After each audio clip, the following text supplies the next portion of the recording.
ایک ہی گھر میں اگر کیا کہتے ہیں وہ مہاجر اور مکے کا والے 3 افراد ہو گئے ہیں، جو دو سگے بھائی ہیں، وہ اصل سگے بھائی، پراپرٹی شیئرنگ ساری انہی دو کے اندر ہوگی، اس کے شیئرنگ نہیں ہوگی۔ تو یہ اللہ نے کلیئر کیا کہ جن کو میں نے اپنی کتابوں کے اندر کیا کہتے ہیں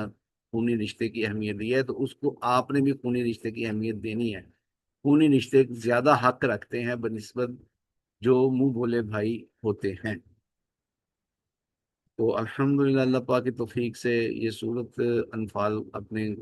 تکمیل کو پہنچی۔ تو اللہ پاک نے توفیق عطا فرمائی، جو کہنے سننے میں کمی رہ ہی جاتی ہے، اللہ ان کمیوں کو معاف فرما دے، اور ان احکامات کو سمجھ کر ان کے اوپر عمل کرنے کی توفیق عطا فرما دے۔ آج ہم کافی دور ہیں اس قرآن کے نزول سے، 1400 سال گزر گئے، لیکن یہ احکامات اس وقت نازل ہوئے، بہت ساری باتیں اس وقت سے متعلقہ ہیں،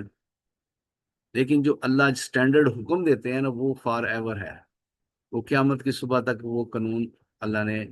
ان کو سمجھنا، اس کے مطابق اپنی زندگی گزارنا، یہی ہمارے ایمان کا تقاضا ہے۔ اللہ اس کے مطابق حکم کو مطابق زندگی گزارنے کی توفیق عطا فرمائے۔ سبحان ربک رب العزت عما یصفون